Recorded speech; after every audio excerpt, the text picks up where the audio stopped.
ॐ ज्ञानतिमिरन्धस्य ज्ञानाञ्जनशलाकया चक्षुरुन्मिलितं येन तस्मै श्रीगुरवे नमः।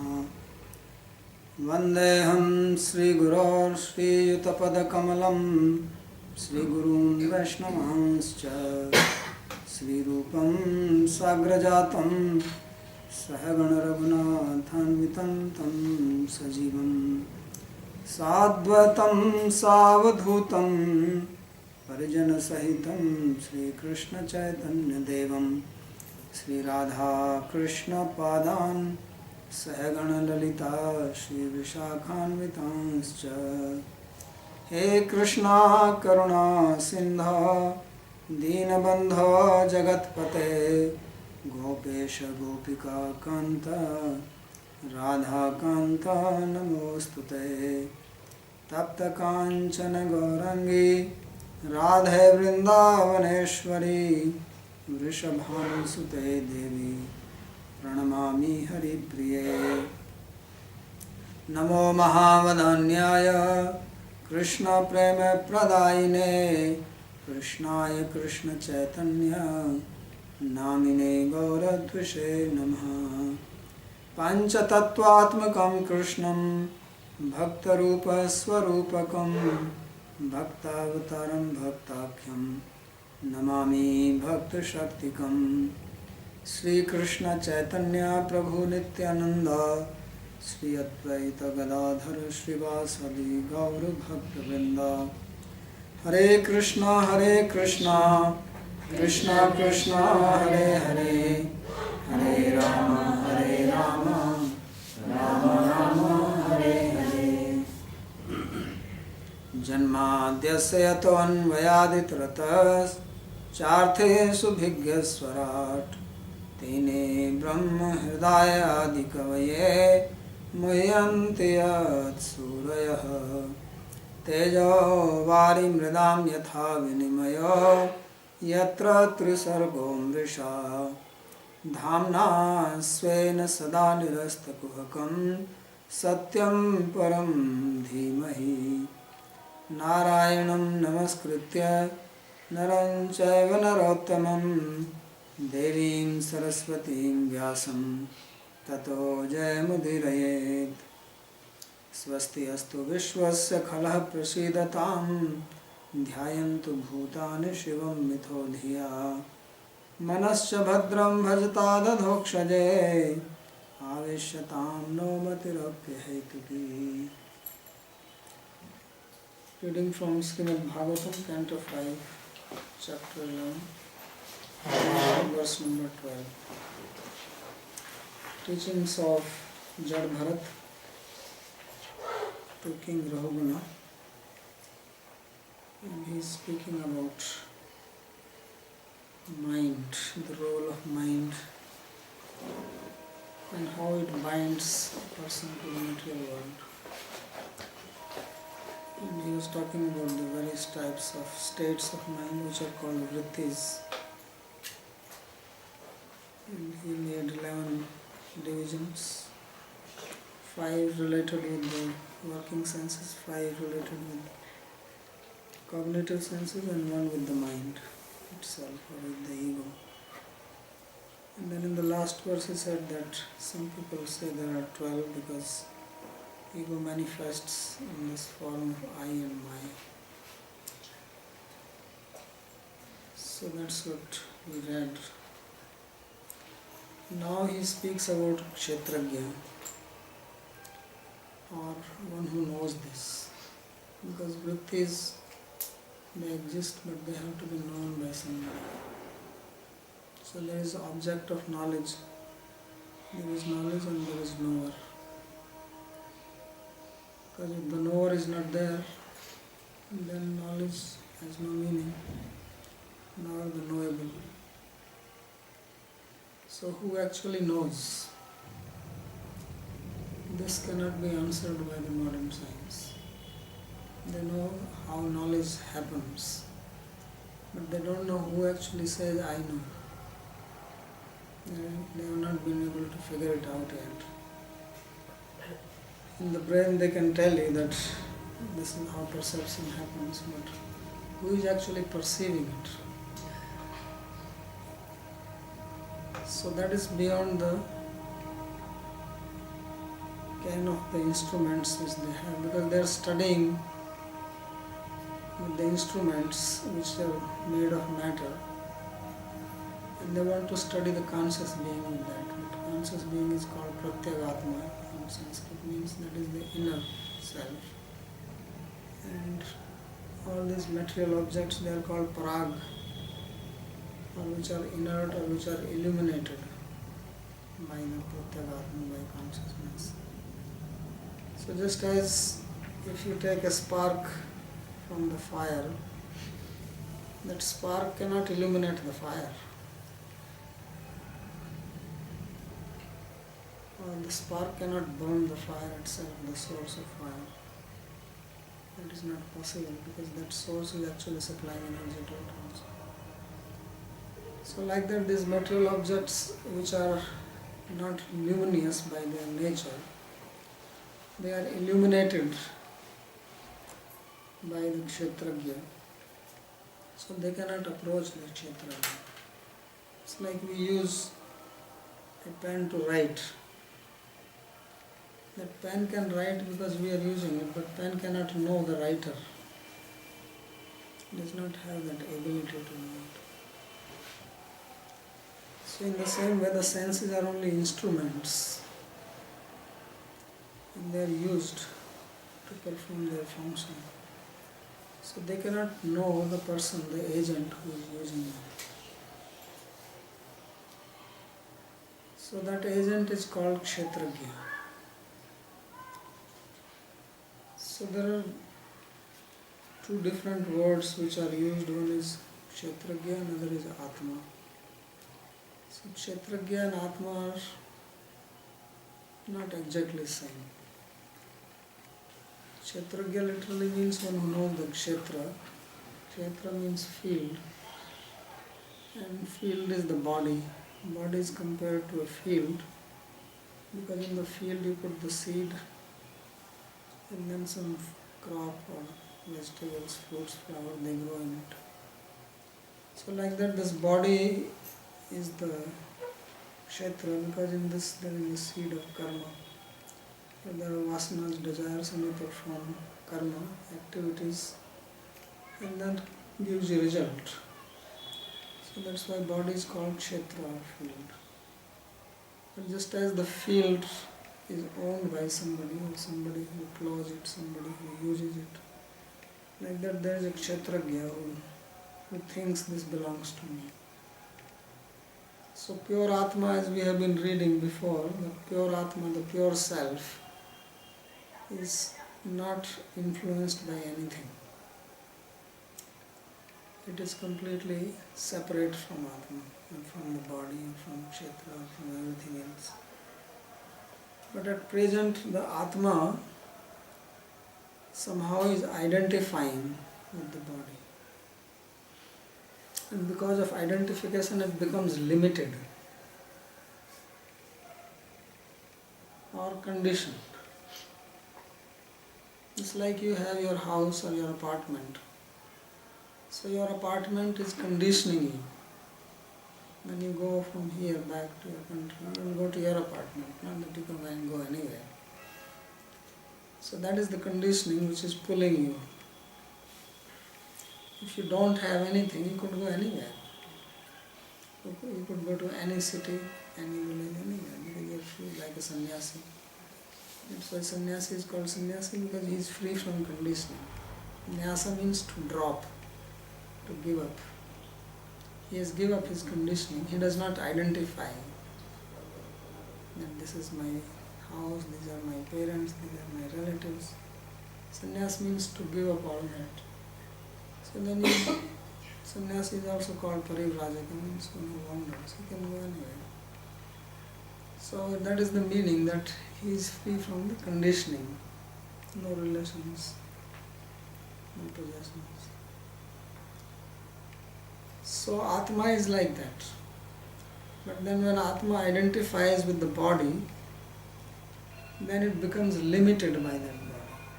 Now the Atma cannot jump out of this body and go to another body. identifies with it, and very much this is my body. So that is called Kshetragya. Then it knows the problems of this body, pains and pleasures in this body. So that Atma which is conditioned is called Kshetragya. That is the difference between Atma and Kshetragya. So when we use the word Jiva, usually the word Jiva is used for Kshetragya, conditioned Atma. Although it can also be used for Atma, but technically speaking, Jiva means the conditioned Atma. And Atma in its natural sense means without any condition. So at present Atma is with conditioning. So that's called Jiva or Kshetragya. And this Kshetragya is the one who is busy, involved. Now it's very difficult to conceive it. What do you mean by Kshetragya? What do you mean by conditioning? It is difficult to think of two separate things. There is a body and then a self. And self is completely pure, conscious, without any mutations, modifications, changes. And then we have body. But this joint thing, so this is called Chit Jad Granthi. This is called knot of the conscious and the inert matter. And this knot is not something physical. It is a conceptual knot. And this knot is the one which is created by Maya. This we have not created, although we say we identify. We actually have no power to identify by ourselves. This is created by Maya, and when I say created, again that word is wrong. It was never created. It is beginningless. But in any case, we have to use language, so then we say that it is product of Maya, creation of Maya. But actually Maya is also not created because it is Anadi. Prakriti Purusha Vidhi Anada Ubhavati. So Prakriti and Purusha both are Anadi, beginningless, and their knot is also Anadi. Purusha is another word for Atma. And Prakriti is matter and signifies body. So these two things, they have been together without a beginning. Nobody has done anything. But this being together, that is the Maya part. That is called knot in the heart.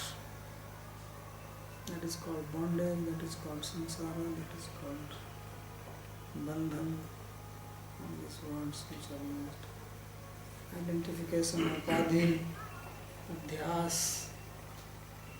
Various terminologies are used in Sanskrit schools, philosophical schools. So the whole effort is how to get rid of this knot, how to separate this, how to get the Kshetragya out of this. So that's what is being described here. So here in Bhagavatam there are practical stories which explain these things. So here there was a story of a person who is actually free from this knot. That is Bharata. So Jad Bharata, he is free, he does not have this knot.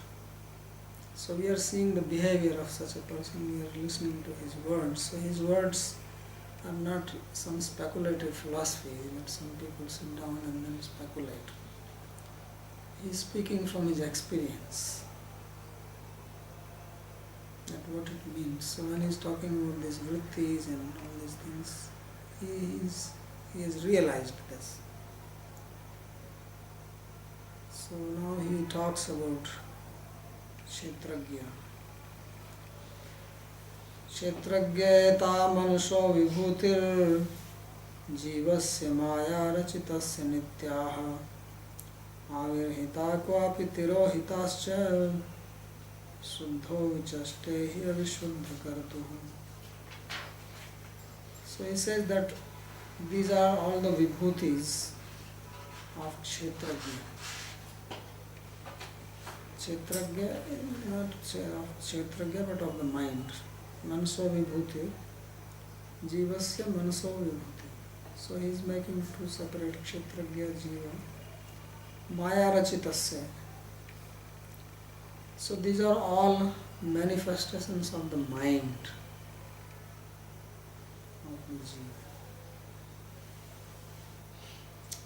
And they are nitya, they are eternal. They don't come to an end. So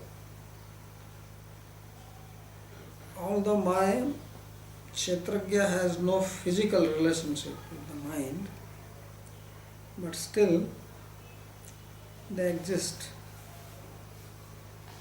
and they are eternal. Nitya does not mean that there are two ways things can be nitya or eternal. One is by not going any change, and one is perpetual.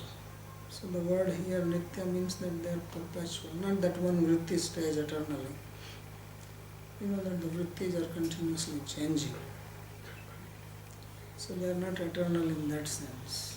Sometimes they use two separate words, nitya and shashvata or sanatan. So sanatan and shashvat, they signify no change, no modification.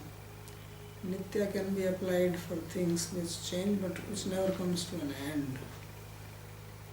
It's like Prakriti is also called Nitya. But Prakriti is undergoing modification, so it is not Shashvat. So, in the same way, the vrittis are perpetual. That means there is one vritti, then another vritti, then another vritti. And they never come to an end. So he says, avirhita kvapi tirohitasya. Sometimes they are manifest, sometimes they are not manifest.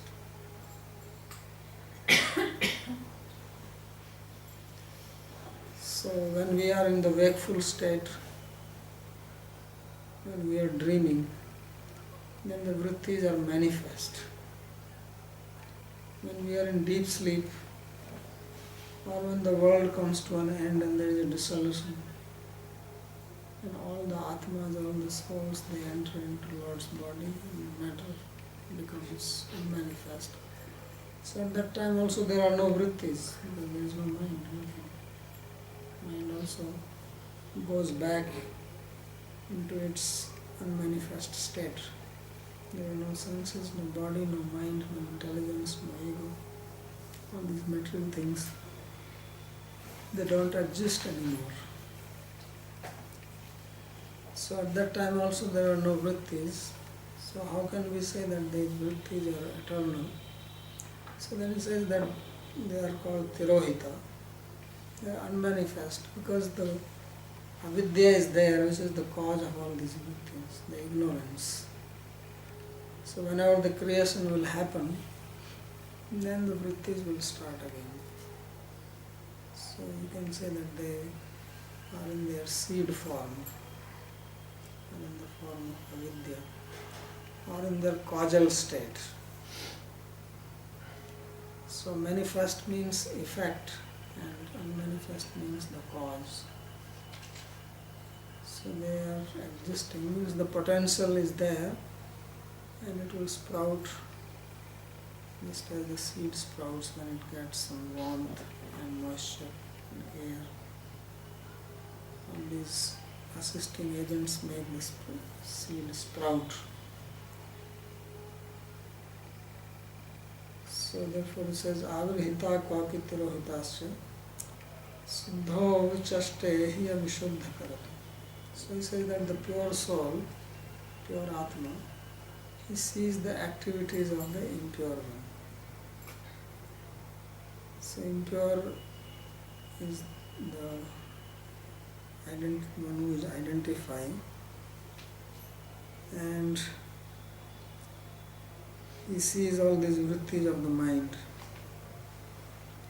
So Kshetragya himself is pure consciousness. Even if it is identifying, it's still pure. So he is the witness. So basically there is only witnessing of the things and no action is taking place in the Atma. So it's very important to understand this, because there is a lot of confusion on this whole idea what Atma is and how it is functioning in the body, and where does the agency lie, where is the will, and where is the experience. A lot of debate on this. So this pure self is only having the potential to act, potential to think, potential to experience, bhoktrutva, kartrutva. This is only in the potential, in the pure one. And all the seeing and acting and enjoying and everything happens in the avishuddha part, in this, which is not the pure, which means the mind. But it cannot happen without the self. So in that sense it is just called a witness. So that's why Krishna says Prakriti kriyamanani gunai karmani sarvasha ahankar vimudhatma kartaham iti manyate. So he thinks that I am the doer because of identification, because of ahankar, because of the ego, and because of the ego he becomes vimudha. Vimudha means bewildered. Bewildered means when one person misunderstands or misconceives or mistakes one thing for another, then you say this guy is bewildered. So the bewilderment is, as I said, that there is Atma has its own real ego, and then there is a material ego. So this real ego identifies with the material ego, and then whatever is material ego identifying with or thinking, it is I am the doer, I am doing this, he thinks I am that. That is the knot. So ego is not doing anything, even material ego does nothing. Ego only gives you the facility to think that you are the doer, you are the enjoyer. Ego also does not enjoy. The enjoyment or suffering is all in the mind. But again, mind is in the instrument. It is only an instrument. You said that when we're sleeping, the mind is supposed to be shut off, and yet depending on the dream that you have, sometimes you suffer during a dream. If it's a bad dream, it's almost like reality, and you want to get out of it. So how do you see the dreams, or because sometimes you can be a witness, the dream is not disturbing you as much, and you kind of observe what's going on and different things, but there are dreams that really scare you because it's something you're fighting for your life, or you're running away from something, or tiger is chasing you. Yeah, exactly. Yeah, so when he's saying that no vrittis, he's talking about deep sleep. Okay. So there are three states: wakeful state, dream state, and the deep sleep, dreamless sleep. Oh, dreamless sleep. So in the dreamless sleep, the mind is not functioning. You are not aware. But when you are dreaming, then you are just observing, just as when you observe when you are awake. And you identify, and when you identify, then because in the dream also you are having a body in which you are identifying. So it's very interesting today. Hare Krishna came and he was telling me that according to his horoscope, it was predicted that he will die last year sometime. And the date was also written. But he did not die. He's enjoying the bonus. But he actually died. he said that he had a dream around the same time. And in the dream he saw that he is dead. He was lying his dead body and he had a very vivid dream. And then 4 or 5 people came whom he said I could not see clearly, but some people who seemed to know me, and they saw me lying there and they said, oh, he's dead. So if he's dead, now we have to burn his body as we do it in India. So they make arrangement for him, they put him in there and carrying and taking him to the river. He's seeing all this. And then the pile of wood and his dead body was put and then the fire was lit. And when it was burning, then he said that I came out alive. Boy. And then they said, oh, he's alive. And he said, then my dream broke. So he says that now actually I'm living like his own bonus. He says, I don't know, I can die anytime because my horoscope is over. And I'll come back. So in the dream you see your own body. Yeah. And that body also you are identifying. And therefore you can also suffer or enjoy. If there is danger to your dream body, then you will suffer. So there is, just as we are experiencing karma in our wakeful state, we are also experiencing karma in our dream. So just as we are getting the result of our past karma in our wakeful state, we are also getting the result of our past karma in our dream state. So because we do activities through body and we also do activities through mind, so the result also comes at bodily level. You will become actually sick in the body, or you will become actually sick in the dream, which is coming at the level of the mind. So we are going through the karma day and night.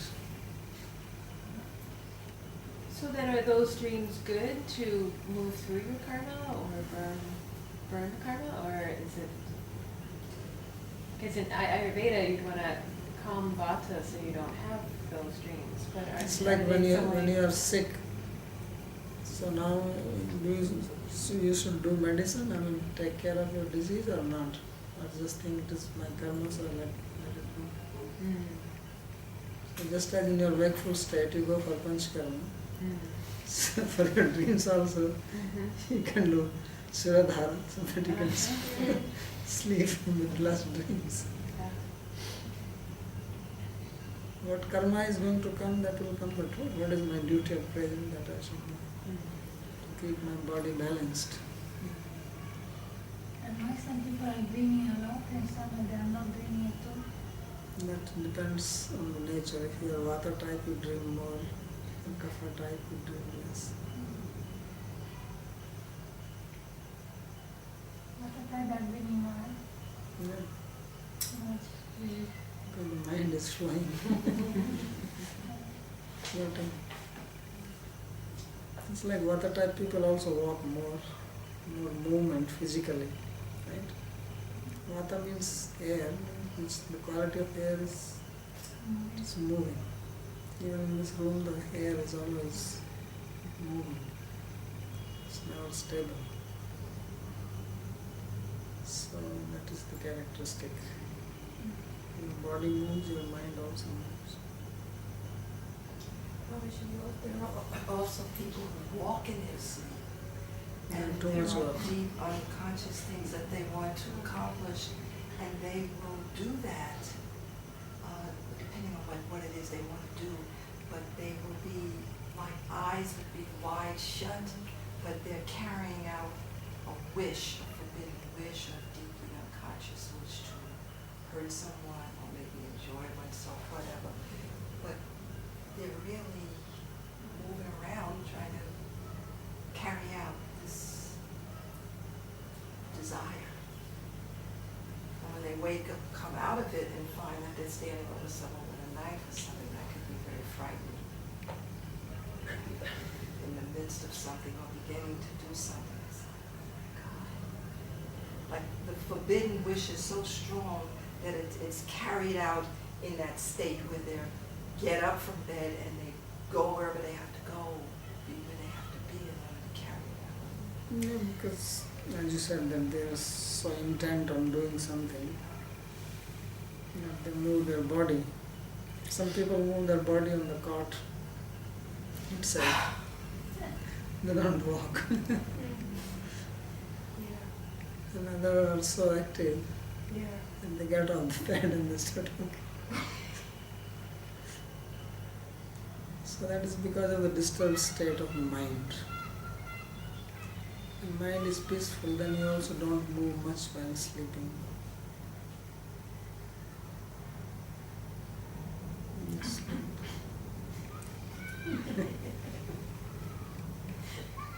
Say a story about Buddha or Mahavir Jain that when they slept, then they will not even turn aside. Mahavir Jain did not turn his side because he thinks if I turn my side, maybe some entities will be killed. So he says, what is the need to turn? Because their sleep was also conscious and they were aware in sleep also. So they don't move. So they don't do extra effort even in their sleep.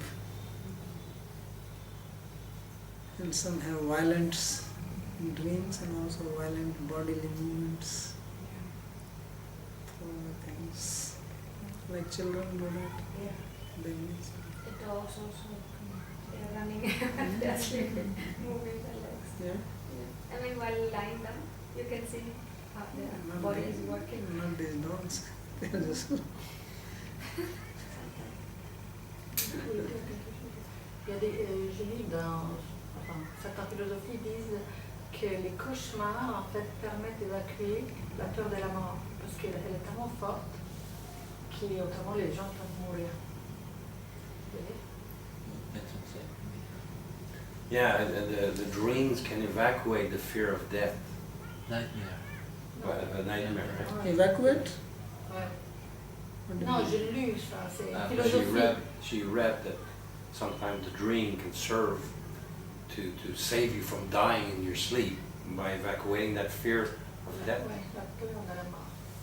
Otherwise you would die in your sleep from that fear that you have. Die in the sleep? C'est, non, traduis bien. Tu comprends? When you have a nightmare, Yeah. very strong, and it's a way to evacuate to the fear of death. You mean after that you don't fear death? C'est après ça que tu as peur de la mort. Non, Évacouer, Non. ça évacue parce que c'est un mot fort, la peur. L'émotion. After you have less, you become. Non, c'est T'as moins ça peur de la dépermet, mort. voilà, non, ça t'as pas moins de peur de la mort. C'est des gens qui l'ont étudié et ils ont dit que permet d'évacuer les grosses émotions de peur. Dans la vie, les personnes ils ont peur de la mort mais ils ne sont pas conscients et donc ça permet ces cauchemars, ça permet d'évacuer cette peur. To purge emotions. Yeah, she's talking about Purge deeper fear. emotions. Tu ne comprends pas? Say it in Italian. Sai che la filosofia che dice che se tu devi la gente ha così paura della morte che bisogna evacuarla attraverso gli incubi. So she said that people, they're feeling so much death to die.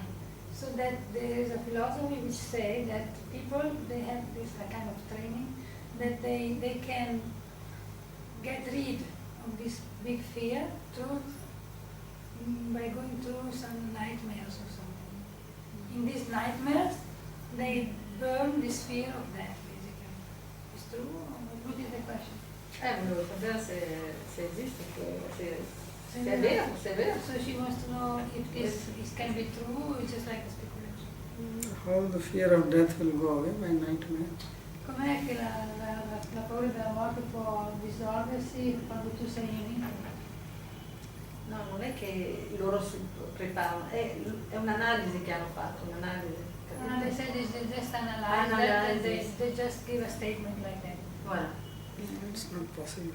And she can So that we have to see the cause, what causes the fear of death, and it's the identification. Because the causa covered So as long as the identification is there is fear of death.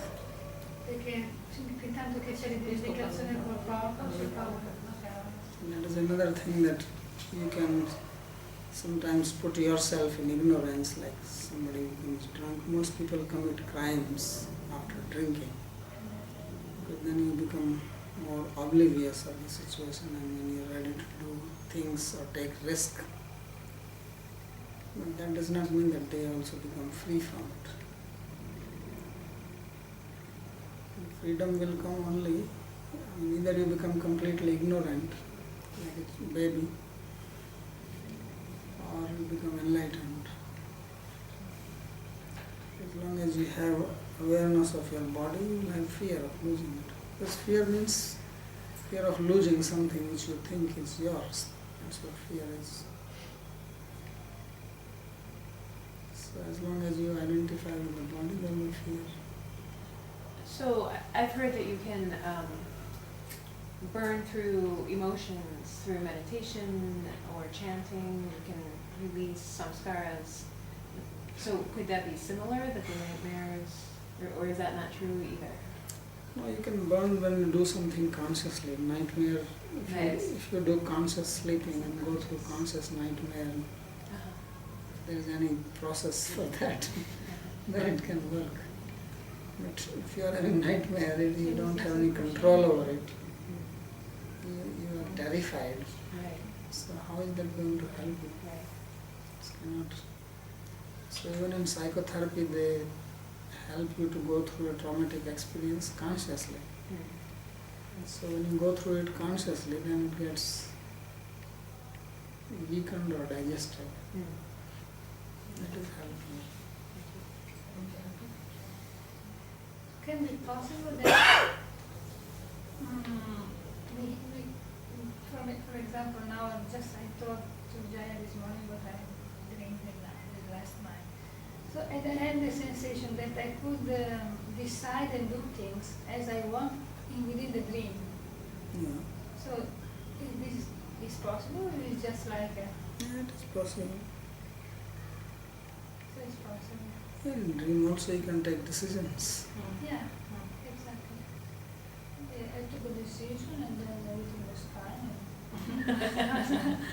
But like, You can. okay. But we don't create karma. In dream we don't create karma. We are only exhausting the past karma. That's why dreams are good.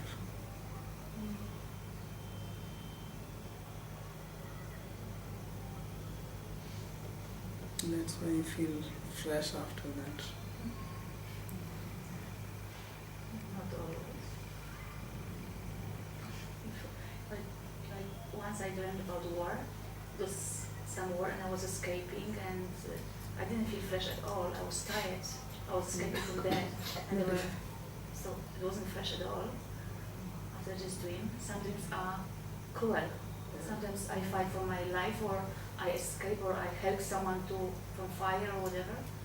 And then in the morning I'm tired. I'm just tired from fighting. But if you have not dreamt, you will be more tired. Maybe, yeah. So it's kind of a cleaning process. If you don't sleep, you definitely will be more tired. Simple. So do you have to have dream sleep, or can you just have deep sleep? Is it not possible to just have deep sleep? It is possible if you don't have any karma and you have control over, which means you have control over your mind. Then you can avoid it. But at present we have no control over this process. Therefore, according to our impressions inside, we see things and our desires, latent desires, so they become manifest. So what happens if sometimes I talk to Saint, like Saint Teresa. I talk to her. For example, she blessed me once. I mean, I don't. What dream is it? Or I see gurus, or I talk sometimes. I mean, at school sometimes. You know, at school I learn something huge. You know, with gurus, with people I don't know, monks. What is it then? I see sometimes Saint people in dreams. Yeah, you can see. They talk to me. There are various types of dreams. And also various types of impressions lying inside you which you do not know. So they become activated in the dream. And that's why I'm saying that it also depends on your past karma. It's like you meet people in your life whom you have never met, isn't it? You do meet new people, right? And you talk to them. It can also happen in a dream. You can meet new people in your wakeful state. You can also meet new people in your dream state. Because just like there is a wakeful world, there is also a dream world, depending on these impressions inside. So both are controlled by the karma.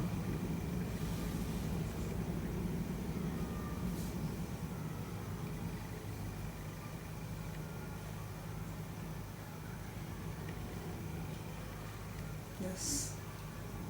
You're dreaming? Or do you like to dream? Yeah. Sometimes we can choose also the dream that we want to dream. Yeah, sometimes you can do. That is called lucid dreaming.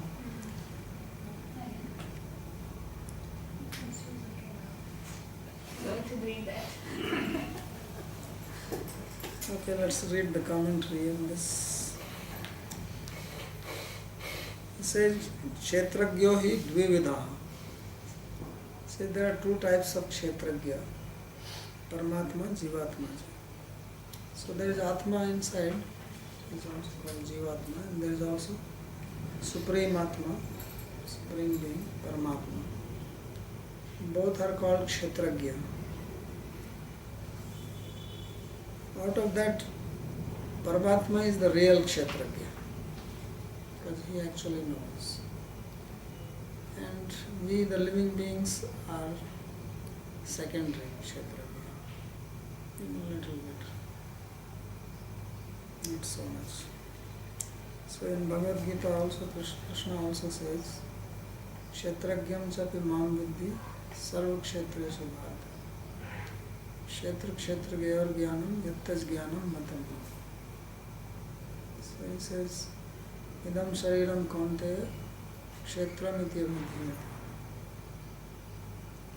He says that this body is called kshetra.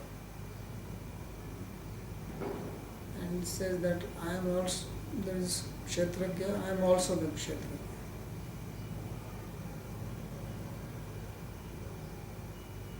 So the knowledge of all this kshetra and kshetragya, this is called real knowledge. Kshetra, kshetragya, jnanam, yattas jnanam, matam.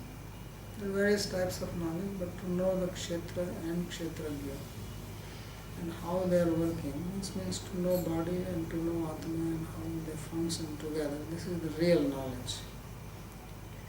Everything else is secondary. This is what we should try to know. So there is Paramatma also sitting inside, because he is the shelter of everything, he is the fountainhead, support. Without him nothing can work. So just like you may have a company, just to give you a crude example, so there is a director of the company or the owner. And then there are individual people, everybody has their responsibility, they are working in their particular departments. They have some knowledge, they function, they do work. So they will say, I do this, I do that, I do this. But they are all doing because there is somebody on top who is the basis of all this. Without him, the company will close. So like that, Paramatma is the actual support, he is the source of all energy, he is the controller of Atma as well as the body. And the consciousness in the Jiva ultimately is coming from Paramatma. So therefore Jiva is not independently conscious. And Jiva cannot know independently.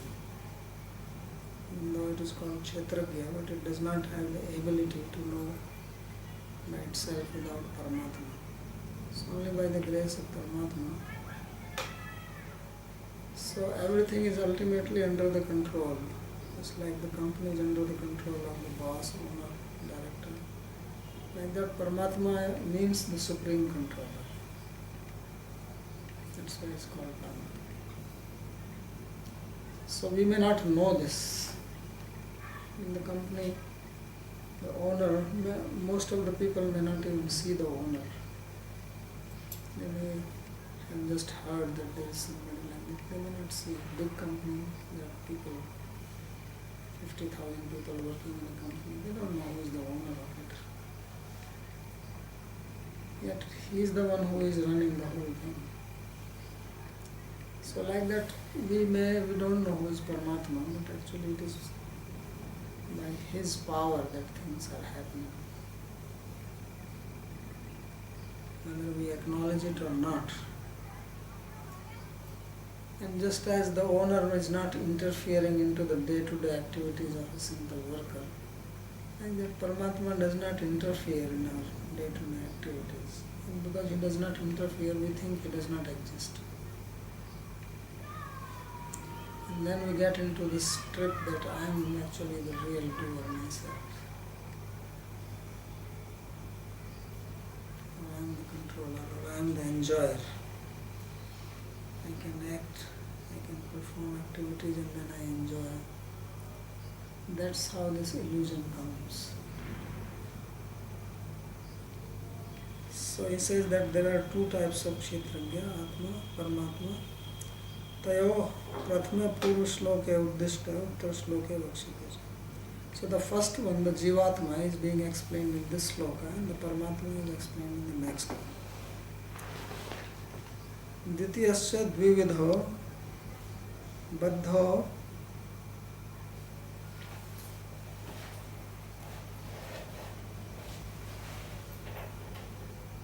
muktasya. So he says this Jivatma, this Kshetragya called Jivatma is of two types. One which is bound, another which is liberated. Tatra mansa alingitaha tadabhimani baddha. So that who is embraced by the mind, which was said earlier, that it's embraced by the mind. Alingya maya rachitam ta atma svadehinam sanskriti chakrakuta, verse number 6 he said. We read it. So that which is embraced by the mind, that is the bound one. That is called Baddha Jiva. And Tena Analingito Nirabhimani Mukta. And one who is not embraced by this, and therefore who is devoid of the material ego or identification with the body, he is the Mukta, like Jada Bharata. Tayoho purvo gyayate eva idrish uttaraha kidrisha syaditi apekshayamaha kshetragya. So he says out of these two, Baddha, bound and liberated, the bound one we know because we are all bound. So how does the liberated one function? That is being described here. That's how he explained this. Kshetragya eta manso vibhutir vichaste pashyati janati kevalam netu tadabhimani san bhunkte. So he says this mukta kshetragya or liberated kshetragya, he sees or he knows the vibhuti, all the various vrittis, modifications or states of the mind. And natu tadabhimani sandhu. But because he is liberated, so he does not get entangled in them, does not try to enjoy them, he just sees them. So he says that Suddha vichaste here Vishuddha karta. He only sees the activities.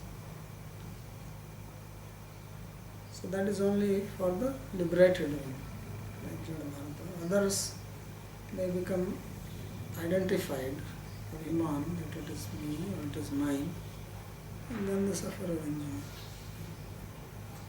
Ateva Shuddha Sansar Mukta, Anyastu Asuddha Sansari. Therefore, he is called here as pure, and the other one is impure, going through the cycles of birth and death. So, Manasaha, these are all the vibhutis of the mind, manifestations of the mind. Kidrishi Nitya, they are Nitya, they are eternal. So, how are they eternal? He says, Anadita eva anugata. He says, because they have no beginning, Anadi. So this is said in so many places, Anadi people don't understand this. When we talk about fall down and this and that. So, it has no beginning. Anadita eva. Anugata katham tarhi sadane drishyante. Then he says, if it is eternal, why we don't see it all the time? Sometimes we don't have any vrittis. So he says, avirhita kvapi jagrat swapniyo tirahuta kvapi susupti prajna. So he says, sometimes they are manifest, as in the wakeful state and in the dream state. And sometimes they are unmanifest, as in deep sleep and in the state of dissolution. And the world becomes dissolved. So that state of dissolution and state of deep sleep, they are both similar. There is no difference as far as the experience of Atma is concerned. Just go like in a deep.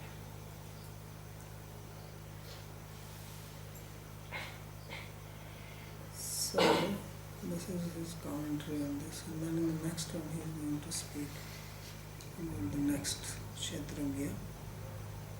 That will do tomorrow. Which verse was this? 12, 5, 11.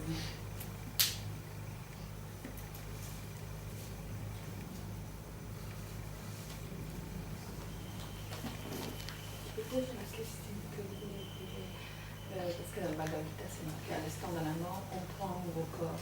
Et donc, est-ce que c'est toute chose comme dans certains philosophies disent So, in Bhagavad Gita it is said that at the time of death, the soul takes another body. Is it immediate or is that the time for the soul? Parce que tu dis qu'il y a certaines philosophies qui restent 3 jours, en un autre. There are philosophies that says that the soul stays 3 days and then leave. How it works? Yeah, usually it is not immediate, it takes some time. But it is not that everything happens in the same way for everybody.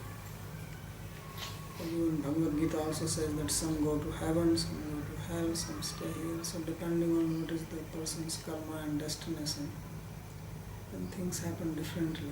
Some may become ghost and stay there for years. So it's not always same. And Hinduism, they say it takes maybe 13 days. The book of Dead also describes like that. That's why they have all these various rituals.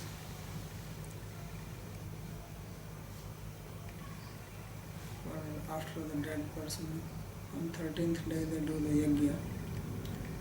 So, just to make sure that if the Atma is hanging somewhere, it will be released, move on to its destination.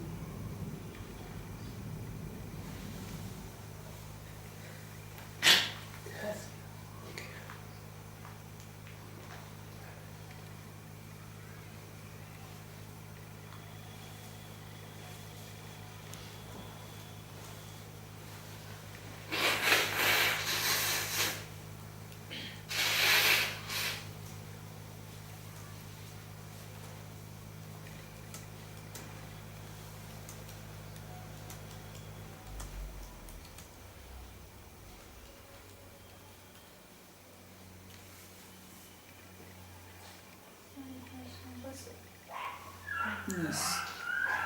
The road is not that he described that Basically, between this the soul and the body, there is this conceptual knot, like a concept basically, which keeps the soul bound to the body. Yes. So then, and this is an illusion because somehow it comes because of Maya. So then, and this is beginningless. So it's meant to be like that basically. So there are like like pieces of life, like we have peacocks, we have cows, and we have conditioned souls. And they're like that right from the beginning. I mean, there's no beginning, but they are like that. But there is possibility to change. So now, Yes. in this change, how it occurs that at one point, this concept dissolves and the person is not more conditioned and he becomes free like this bat. Yeah, that's why I said that there are two types of Kshetranya in the Jivatma. Those who are conditioned and those who are not conditioned.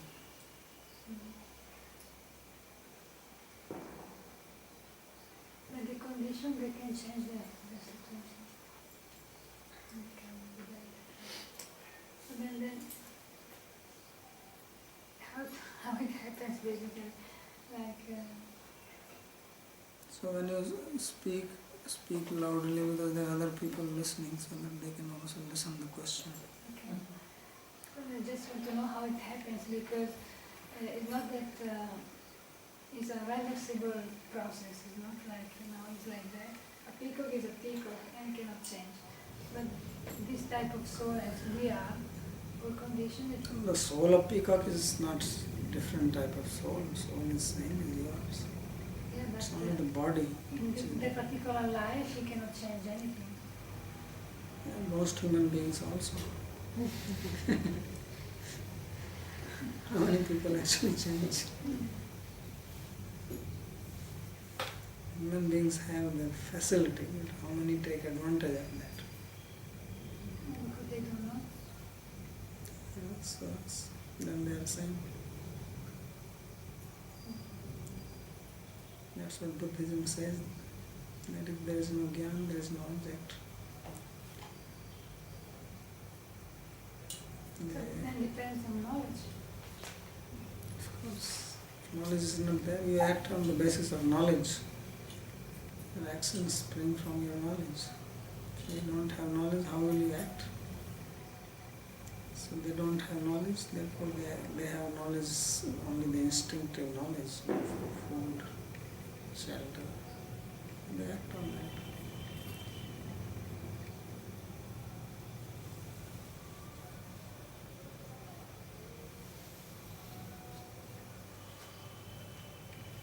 So knowledge, therefore human life is meant for knowledge. Jnana hina pasubhi samana. Jnanam nitesam adhiko vishesam. Without knowledge, we are just like animals. And knowledge is of various types, but Krishna says in Bhagavad Gita that knowledge of Kshetra and Kshetrajna. Knowledge of the body and knower of the body, and knower of the body are two. So knowledge of matter, knowledge of Atma, and knowledge of Paramatma. This is a real knowledge. Etas jnanam iti prokta jnanam tado annita. He said this is jnana and everything else he says is a jnana. It's not knowledge really. He does not even call it knowledge.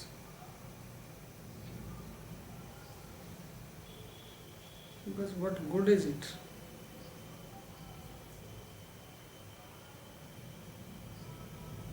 If you have to go from here to the third floor, so you have to take the stairs or lift to go up. So you have to move upward in the vertical direction. You can keep on moving on the ground, You're making movement, you say, I'm also walking. The other person is also walking on the stairs. But your walking makes no difference, you remain on the ground. No matter how much you walk. It's not taking you up.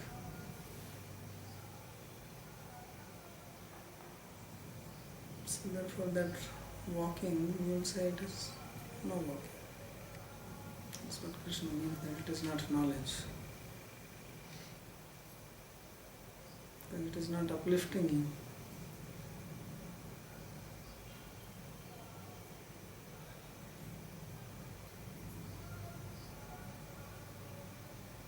So peacock and human beings, they have difference that human beings have the facility.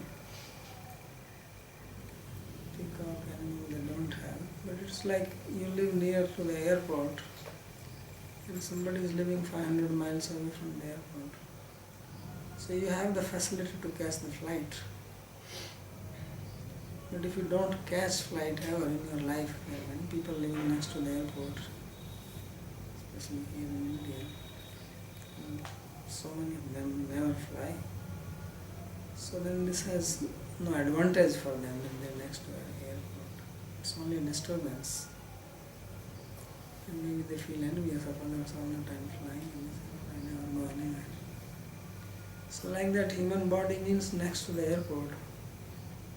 But if you don't take the flight, what good is it? It's only a disturbance. You're creating bad karma, misusing and suffering.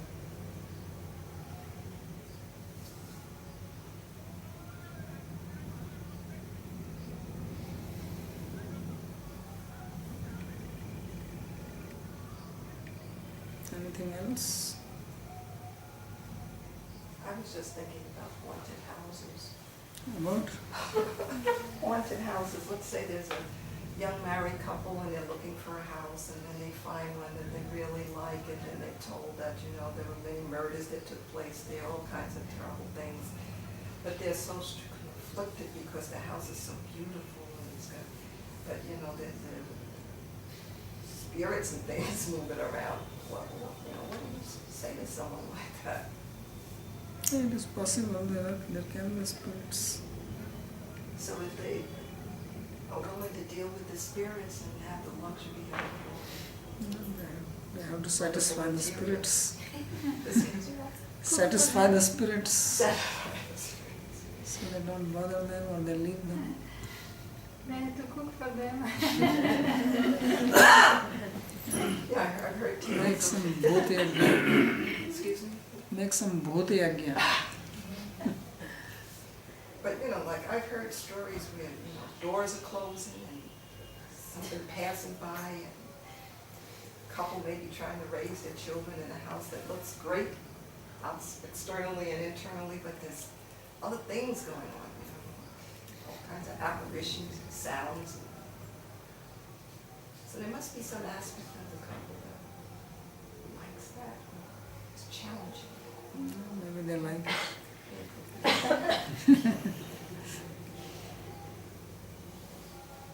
Okay, Hari Bol.